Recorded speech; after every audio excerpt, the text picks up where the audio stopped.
C'est difficile pour moi d'arriver à exprimer avec des mots la joie que je ressens chaque fois que je peux me retrouver à prendre du temps pour parler des choses de Dieu finalement, partager cette parole, partager cette vie, cette présence. Quelle joie j'ai aussi de me retrouver vraiment dans des environnements comme celui-là, entouré d'immenses arbres, et dans lequel finalement je peux constater à chaque instant la beauté de cette création, vraiment l'absolue beauté. Et quand je priais tout à l'heure, je regardais ces feuilles d'arbres qui vibraient dans le soleil, et je disais mais tout manifeste ta gloire, ta puissance, Seigneur. Alors je sais que c'est difficile à accepter, qu'on a passé du temps à rendre des cultes aux arbres, rendre des cultes aux sources, rendre des cultes à des cailloux, à des rochers, rendre des cultes à différents éléments de la nature. Et je pense qu'il est vraiment temps, non pas de s'adresser à la création, mais de s'adresser au Créateur. Et de s'adresser au Créateur en reconnaissant qu'il est créateur de toutes choses. Alors on va me dire, mais qu'est-ce que c'est que ces histoires? Dans quoi tu es parti, Thierry? J'ai même fait une vidéo sur la quarantaine, ma quarantaine, dans laquelle on disait, non mais là le gars, il prétend qu'il entend Dieu, mais il se croit où là? Il a un privilège, mais j'ai pas de privilège. Le problème c'est que si j'ai pas de privilège, vous savez, quand on ose dire qu'on a une relation intime et vivante avec Dieu, on passe pour un illuminé, on passe pour un fou furieux. Et je l'ai cru moi aussi des années, quand je rencontrais des gens qui me parlaient de ça, je disais ouais ok mon gars, ouais, pose-toi, souffle un coup, ça va passer. C'est clair, c'est clair, c'est clair. Et puis quand il me disait que finalement il n'y avait pas des dieux et qu'il y avait un Dieu, qu'il y avait un créateur de toutes choses, pareil, c'était assez inacceptable pour moi. C'était inacceptable, assez inacceptable. Et puis un jour, j'ai fait une expérience vivante. J'ai bien envie de la raconter. J'ai envie de raconter des expériences aujourd'hui, juste pour donner envie. Pour donner envie, parce que je pense que c'est exactement comme avec la régénération. C'est en donnant envie, c'est en parlant finalement de ça et qu'on arrive à susciter le désir chez l'autre. Le chemin, il n'y aura que l'autre pour le faire. Vraiment, c'est pas à nous de le faire pour lui, c'est juste impossible. Mais vous savez, je dis toujours, il y a la grâce de Dieu, mais il faut une main tendue vers cette grâce de Dieu. Une main tendue, ce qu'on appelle la foi, finalement, qui vient saisir cette grâce. Parce que la grâce, elle est là, mais si on ne la saisit pas, c'est exactement comme pour la régénération. Si on ne la saisit pas, ça ne marche pas. Et toute ma vie durant, j'ai appliqué, sans le savoir, des principes que j'appelle les principes du royaume. C'est-à-dire, il faut donner pour recevoir. Bon, d'ailleurs, vous savez, ces principes-là, ils sont très bien intégrés en économie, par exemple, et les meilleurs businessmen savent très bien qu'il y a un temps pour donner, ils donnent, et puis avec comme finalité, finalement, de recevoir, de récolter beaucoup plus. Donc, appliquer les principes, servir, donner pour recevoir, et ainsi de suite, on peut le faire spontanément, sans avoir fait cette rencontre vivante. Et au final, pour l'extérieur, pour le monde aux alentours, moi j'ai des amis, par exemple, j'ai des amis très très proches qui sont des gens de service, qui sont des gens de dons, qui sont des gens de bienveillance, qui pourraient même donner pas mal de leçons à des pseudo-convertis, dans leurs pratiques qui sont très impressionnants. Donc pour le monde extérieur, ça ne change pas grand-chose, mais c'est pour leur vie à eux, leur vie propre, cette relation intime, vivante, avec un Dieu qui est présent, pas quelque chose qui est mort, pas quelque chose qui tient du rituel de la religion, pas quelque chose qui tient des préceptes établis par les hommes, pas quelque chose qui tient de l'institution, quelque chose qui tient d'une relation vivante, actualisée, tous les jours, tous les matins, tous les soirs, comme on rencontre un ami, comme on va rencontrer un père. C'est pour ça qu'on utilise souvent ce mot de père, comme on va rencontrer un père qui nous veut du bien, un père qui nous guide, un père qui nous enseigne. Et ça, ça ne se prouve pas. Ça se vit. Ça se vit et je ne pensais pas le vivre. Ça me paraissait une totale folie que de vivre quelque chose comme ça. Je ne pensais absolument pas le vivre. Et c'est relativement récent pour moi. Et vous savez, quand on est à l'extérieur, c'est un petit peu comme quand vous rencontrez un ami à vous, il vous dit ouais, on vient de me diagnostiquer un cancer en stade 3. Toi, tu dis ah ouais, d'accord, ok, tu as commencé la chimio et tout. Non. Attends, t'as 3 enfants, tu vas pas faire un. Non, non. Et qu'est-ce que tu fais? Bah, je me fais des jus de carottes. Alors là, on se gratte la tête, on se dit, mais attends, les gars, il a un problème. Il dit, mais attends, mais qu'est-ce que tu me racontes là? Ah ouais, mais avec un jus de carotte, je vais me régénérer. Attends, non, non, non. Et oh, tu souffles un coup, tu respires. Ce que tu me racontes là, c'est juste complètement fou. C'est pas possible. Ça n'existe pas, ça ne marche pas. On ne peut pas régénérer un cancer. Tu as intérêt à faire ta chimio, ça va être très rapide. Mais là, c'est à peu près la même chose. Tant qu'on ne l'a pas vécu, tant qu'on ne l'a pas ressenti, eh ben, ça paraît fou. Ça paraît fou. Ça me paraissait fou. Ça me paraissait fou jusqu'à il y a 3 ans et quelques, hein, on va dire, 3 ans et quelques. Je suis tombé dans un traquenard. Je voulais aller voir une personne qui est médecin, qui partageait beaucoup de visions hygiénistes. Et donc cette personne m'avait invité chez elle à venir parler de tout cela. Bon, j'avais senti chez cette personne une vie spirituelle intense. Elle l'avait parfaitement détecté en moi et cet appel qu'il y avait en moi quelque part mais que je n'avais pas formalisé. Et donc je me suis retrouvé tranquillement à débarquer chez des personnes que je ne connaissais pas vraiment, à part par des forums internet, pour parler de physiologie. Manque de bol, c'était un piège. Et 5 minutes après être arrivé, je me retrouvais coincé dans le salon entre 2 personnes qui allaient devenir parmi mes plus grands amis et entendre la bonne nouvelle. Entendre la bonne nouvelle du royaume, parce qu'en fait c'est la seule chose que j'ai envie de partager. C'est la seule chose que j'ai envie de partager dans ces vidéos. Alors je le partage sur le plan physiologique. La bonne nouvelle sur le plan physiologique, le royaume comme on l'appelle sur le plan physiologique, c'est que tout peut se régénérer. Ça, c'est la manifestation du royaume sur le plan physiologique. C'est très frustrant pour moi de devoir m'en arrêter là. C'est souvent très très frustrant parce que bon, la santé, la vie du corps est extraordinaire, est essentielle, est importante. Hein, ça, c'est indéniable pour moi, c'est incontournable. Mais s'arrêter là, pour moi, c'est d'un frustrant au possible. C'est pas la santé du corps que je veux, c'est la santé tout court, la santé de Dieu pour chacun d'entre nous. Corps, âme, esprit, émotion, sensation, tout, mémoire, tout renouvelé à cette régénération, à ce vent de régénération, à ce vent de l'esprit qui balaye tout, qui convertit tout. Et donc j'étais allé pour parler de régénération physique et puis je me suis retrouvé à entendre la bonne nouvelle du royaume. Ce royaume qui vient, qui est là et qui ne demande que nous pour le servir et pour le manifester dans ce monde. Et il se trouve que bon, j'attendais que ça. J'attendais vraiment que ça. Et la première des choses qu'ils m'ont dites, parce que j'avais des modèles, moi je leur ai dit ouais mais bon ça va quoi, ce dont vous me parlez, moi je connais la messe, tout ça. J'y suis un tout petit peu allé étant jeune, très peu. Hein. On m'avait prémuni, mais j'y suis allé un petit peu, j'y suis allé quand je suis jeune, ça rime à rien, c'est mort, c'est pas vivant.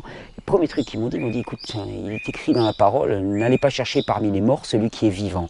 Donc on ne va pas te parler de quelque chose de mort, on va te parler de quelque chose de vivant. On ne va pas te parler de quelque chose dont on te parle de l'extérieur, avec quelqu'un qui te dit « Oui, moi je te dis que Dieu m'a dit de te dire que… » Rien du tout. C'est toi directement qui va entendre, qui va écouter, qui va parler, qui va avoir ta relation directe. Il n'y aura pas de prescripteur pour toi, il y aura directement ta relation là-haut. Et c'est ça, moi, qui a changé ma vie. Et il se trouve que le lendemain, il y avait un baptême d'adulte dans une rivière, ils m'y ont invité. Et bon, j'ai débarqué dans quelque chose auquel je ne m'attendais pas. C'est vrai que, question d'église, c'était un petit peu rock'n'roll. Hein. Il y avait un ami, un très grand ami, Chan, qui était à la guitare, en train de chanter des louanges, en plein dans un pré. Il y avait une rivière et puis il y avait des gens qui ont plongé. Puis j'ai vu des visages ressortir. J'ai vu quelque chose qui avait trait avec la joie et la paix. Et je savais que j'allais faire le plongeon moi aussi. Je l'ai fait 1 an après. Donc c'est tout récent. C'est tout récent. Et je pense que Vous savez comment on peut s'arrêter à rendre grâce à la créature plutôt qu'à son créateur, c'est-à-dire vouer un culte aux arbres. Je suis dans un environnement absolument fabuleux, enfin fabuleux, non, qui serait juste normal, mais bon, des beaux chênes, des très beaux chênes, bon, bien alignés certes, mais des très beaux chênes. Hein. Et on pourrait s'arrêter à rendre un culte finalement au chêne plutôt qu'à celui qui l'a créé. Eh bien, on peut s'arrêter finalement à rendre un culte à la régénération du corps et puis rater le global, rater la régénération tout court, rater la régénération du corps, de la mémoire, des émotions, de la vie, du passé, rater la régénération totale de l'individu, la refonte complète de son disque dur. Et la refonte complète de son disque dur, il est simple. C'est la disparition de tous les programmes anciens et un seul programme qui descend en nous, une seule vie, une vie permanente, une vie renouvelée chaque matin et qui nous guide littéralement à partir du moment où nous acceptons de mettre nos bras, nos jambes, notre cœur au service de ce que nous entendons, au service de ce qui nous est demandé et de faire ces actes de foi quotidiens. Vous savez, par exemple, regardez un truc amusant, acte de foi quotidien. Vous me voyez là, je suis en train de déambuler, j'aime bien faire ça, j'aime bien prier en marchant, j'aime bien déambuler et parler en marchant. Je n'aime pas parler assis, j'aime pas la pensée qui est assise, j'aime pas le parler qui est assis, je suis quelqu'un de la marche, j'aime beaucoup marcher. Et un acte de foi, qu'est-ce que ça peut être par exemple? J'avais témoigné la semaine dernière, je m'étais passablement ouvert le pied, certainement avec un tesson de bouteille, en allant mettre un canoë à l'eau. Et donc je marchais depuis avec des béquilles. Ça allait doucement mieux, mais je marchais avec des béquilles. Dimanche dernier, j'étais avec un groupe de personnes, et il se trouve que la veille au soir, il y a quelqu'un qui s'était fait une entorse. Une belle entorse. Il marchait en claudiquant. On était le dimanche, et puis c'était le matin, on n'avait pas beaucoup à marcher, donc moi je marchais sur la pointe des pieds, puis j'avais laissé mes béquilles dans la voiture. Et puis je le vois là en train de claudiquer, je lui dis qu'est-ce qui t'est arrivé? Il me dit, eh ben écoute, je me suis fait une bonne entorse. Bon, on a prié pour lui, et puis voilà, ça allait mieux, mais voilà, c'était en cours. Hein. Quand on prie pour quelqu'un, quand on prie pour une guérison, c'est toujours pareil, c'est en cours de guérison. Hein. C'est en cours, le processus est lancé. C'est quelque chose sur lequel il ne faut pas se tromper.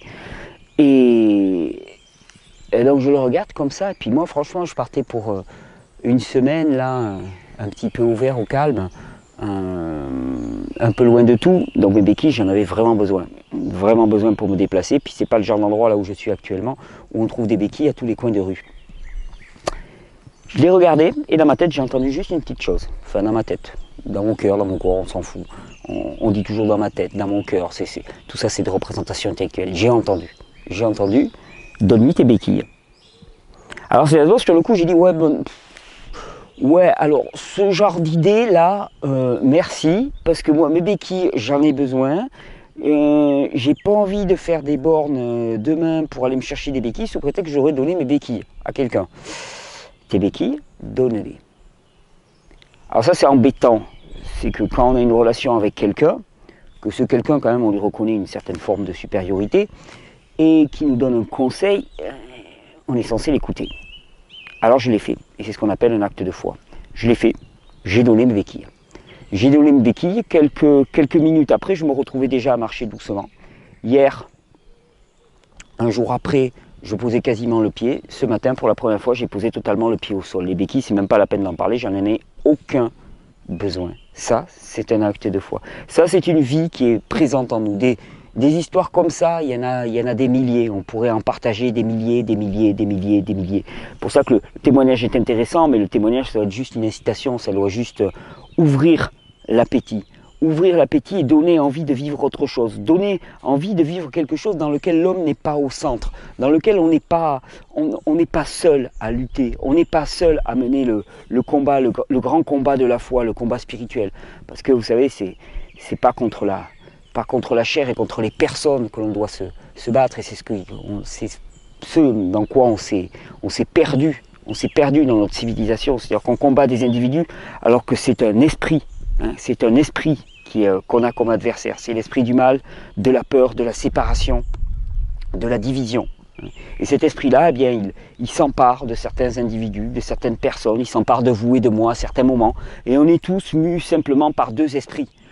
Nous ne sommes que des marionnettes, souvent mues par deux esprits qui sont en lutte permanente. C'est l'esprit d'amour, l'esprit de Dieu, l'esprit de pardon, l'esprit de service, l'esprit d'avènement du royaume, et puis l'esprit de division, l'esprit de peur, puisque finalement c'est l'esprit de peur qui est présent, l'esprit du diable, l'esprit d'opposition. Et quand quelqu'un a un comportement guidé par l'esprit d'opposition, c'est pas cette personne qu'il faut détruire, mais par contre, il faut veiller à ce que l'esprit qui la meut soit pulvérisé. Et le grand combat qui se passe sur le plan spirituel, c'est celui-là, c'est un combat quotidien. C'est un combat qui dure depuis très longtemps, depuis le début du monde certainement, ou depuis pas longtemps après, et qui durera jusqu'à ce que on finalise la victoire. Bon, la victoire, elle est acquise, donc ça c'est le beau truc. C'est-à-dire ça vaut le coup de jouer dans l'équipe gagnante, on sait qu'elle est gagnante. Donc ça c'est bien, ça c'est déjà au moins un truc de réglé. Mais je crois qu'on se trompe toujours. Et cet esprit de peur qui est présent en nous, alors toujours pareil, on peut le ramener à la physiologie. C'est pour ça que j'aime autant parler de physiologie. J'aime beaucoup parler de physiologie. Je suis frustré de devoir m'en arrêter là, ça c'est clair. Je suis très très frustré de devoir m'en arrêter là. Bon, je m'y arrête sans trop m'y arrêter. Le truc c'est que je veux pas... Je me vois comment j'étais moi il y a 10 ans. Et si on me sortait un discours trop spiritualisant ou qui me rappelait trop des standards religieux, je m'enfuis en courant. Et c'est pas mon but. Moi, ce que je veux, c'est que vraiment tout le monde puisse saisir cette régénération. Après, c'est une histoire individuelle. Je vous l'ai dit, il y a des gens pour moi qui sont dans un service absolu, une générosité absolue et qui ne connaissent pas Dieu. C'est juste pour eux-mêmes que ça m'attriste. C'est juste pour eux-mêmes que ça m'attriste. Oui, j'ai des amis, je prie régulièrement pour qu'ils rencontrent Dieu, vraiment. Je sais très bien que ça ne changera rien du tout à leur comportement quotidien, qui est déjà juste un comportement sublime, de don, d'abnégation, de générosité et de partage, mais c'est pour eux, parce que parfois je les vois désemparés, je les vois balayés par une difficulté, par une contrariété. Or en Dieu, on a une espérance folle, une espérance de soutien, une espérance de pardon, une espérance un bouclier, quelque chose qui nous tient, qui nous promet et qui se manifeste dans des miracles, dans des choses qui changent profondément au quotidien, des êtres qui sont profondément bouleversés. Et c'est pas le fruit du hasard, c'est pas le fruit de l'arbitraire, c'est pas le fruit d'un tirage de dés, c'est juste impossible que ça soit ainsi, c'est juste impossible. C'est une expérience directe qui ne souffre pas la moindre contradiction. Je sais que c'est peu acceptable, mais c'est une expérience directe et vivante qui ne souffre pas la contradiction. Et c'est pour ça que je me plais quand même de temps en temps à faire quand même des petites vidéos de rappel. Je me dis, bon, ceux qui sont vraiment allergiques, ils coupent dès le départ, puis c'est réglé.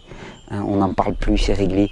Mais moi, ça me permet aussi d'assouvir cette soif de partage, cette soif de témoignage. Et c'est important aussi pour moi, je vais faire des vidéos aussi un petit peu pour les chrétiens. Je voudrais en faire une parce que, à l'inverse, je pense que comme ça peut être frustrant de ne parler que de la manifestation de la grâce dans le corps, sans parler de la manifestation de la grâce tout court, je suis frustré de voir un nombre de frères et sœurs compter uniquement sur la grâce spirituelle, la vie Zoé, et ne pas prendre en compte la vie du corps, la vie charnelle, et se retrouver finalement avec des corps en décrépitude, des corps en dégénérescence. Et franchement, si nous sommes le corps de Christ, si nous sommes l'Église, des fois il y aurait intérêt à faire un petit ménage dans l'église parce que c'est bien poussiéreux et c'est bien cradingue. Donc c'est vraiment ce que j'appelle, et j'appelle vraiment chacun c'est comme les jus quoi, à faire l'expérience. Alors vous me dire, mais comment on fait l'expérience? On prie pour ça. On prie pour ça, on prie pour être touché. Vous savez, moi des fois, il y a des tas de choses, il y a des gens qui me renvoient quelque chose, ils me disent ouais, toi tu as un fonctionnement comme ça et comme ça et comme ça, et puis moi je le vois pas. Ou alors ils me disent ouais, tu devrais découvrir ça et ça, puis moi je le vois pas. Qu'est-ce que je fais? Je prie. Écoute Seigneur, si vraiment ce qu'on m'a dit là est juste et vrai, je te prie de me poser une conviction en moi, je te prie de me poser une certitude en moi, Et puis à ce moment-là, effectivement, j'agirai, parce qu'on ne peut pas agir sans certitude. Il ne s'agit pas de cloner quoi que ce soit, il ne s'agit pas de faire genre, il ne s'agit pas de se mettre masque, il ne s'agit pas de faire Alléluia et puis de faire des guili-guili, enfin voilà, de partir en transe, hein, ça n'a rien à voir. J'ai trop vécu ça dans certains milieux quand j'étais jeune, hein, d'un seul coup, dès qu'on faisait un stage, il y en avait toujours qui partaient en transe complète, hein, il y avait toujours les spécialistes de la transe, hein. Dès qu'il y avait la moindre petite atmosphère spirituelle, hein, oh là là, ça partait, c'était carnaval.